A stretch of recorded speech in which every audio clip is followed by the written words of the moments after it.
The difference between fate and choice. Hi, I'm Amy Zichkowski, and I will be telling the story of Holly Mosier's story as told to Janae Sander.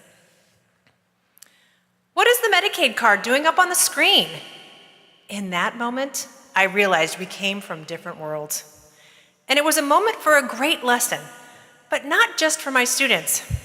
We were studying state flags. I had no real experience with poverty, not at that time. I know a lot more now, even if I'm always learning. The emblem of the state Indiana flag is on Medicaid cards.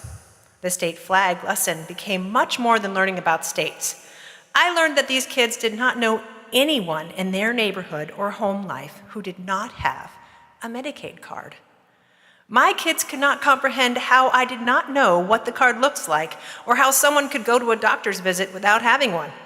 My kids taught me that teachers are different from other adults in their life. Teachers have insurance.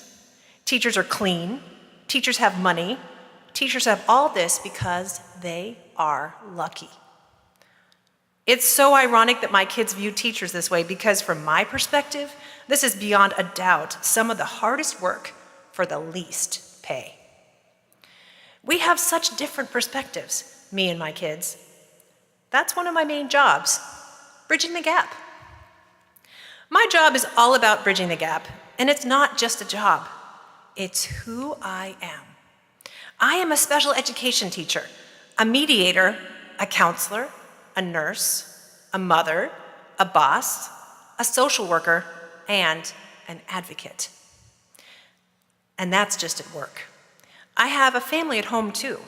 They help me stay balanced, and I am so fortunate. Some younger teachers don't have that, and this job becomes everything. And if that's how it is, it's too much. I'm pushy and I'm passionate. It's what is hardest and also most compelling about being a teacher. Sometimes I bridge the gap between where things are and where the kid or family can imagine the future. I put me into this job, and it takes a toll. Every day I show up. Every day I am the link between the school curriculum and what my kids need in order to learn it. I connect parents to resources, kids to services, and rally other safe adults to get involved to offer support for these families. I push parents to dial it up if they need to do more, or dial it back if they're doing too much. My goal is to be the difference between an outcome of fate and an outcome of choice. What makes me so happy is when I see the outcomes of my kids making it across the stage and earning a high school diploma, or having a job in the community.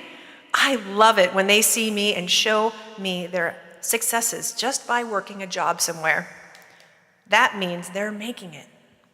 The flip side is what crushes me. I see my former students in the arrest log, or listed as runaway, or with some domestic charge. I try so hard to do everything to help each and every one of them be successful. If they don't make it, I ask myself, what did I not do? Who did I not convince to intervene? What resource did I overlook? Sometimes there's just not enough to go around for everyone who needs help.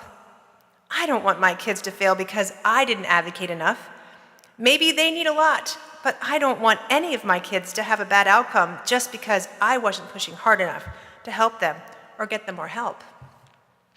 It's hard to convey how much I love special education or how much the kids keep me going. I have thought about leaving.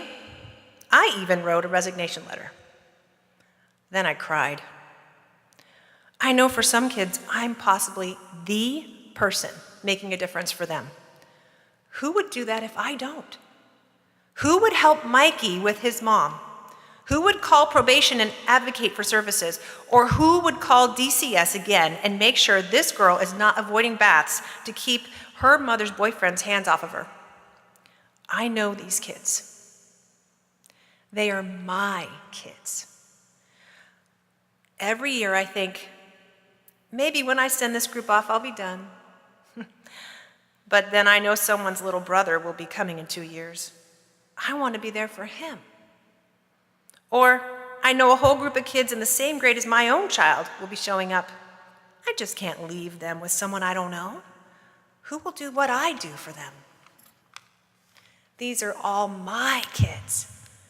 Across the wide range of families and situations, I give myself to all of them. Some of them get more of me than others. The ones who need me get more. That's the nature of special education. It's all about leveling the field and bridging the gap. Sometimes I do that for a university professor's child who is headed to college. Sometimes it's for a teenager who was escorted out of the building by the police for dealing drugs in my classroom. And that one might already be a ward of the state. It's still me giving what I am and all of me to them, all the same. It's so much more than just teaching. It's phone calls to DCS. It's petitions and appeals to insurance companies or doctors to help families obtain insurance coverage for a special needs device. For some, I am a mom figure. For others, they have a great mom and don't need me for that, but they need me to push them just a bit extra as their teacher. So that's the me they get. I've been doing this for a while. I still love learning about disabilities.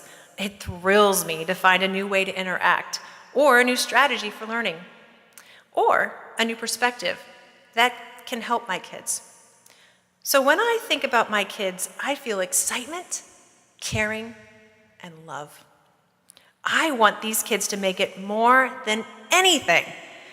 I am doing what I love, and I love working with the kids I do this for.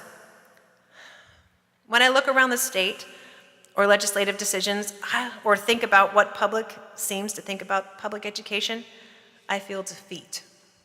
I feel frustration. I feel I have no voice. I can only fight so many fights. I fight poverty, culture, life circumstances, and even parents sometimes. And I fight the disability. I am so lucky that I have what I need from my districts in terms of support. I am surrounded with people in my life who support me as a public educator as well. So I'll go ahead and pick up the next group. Thank you.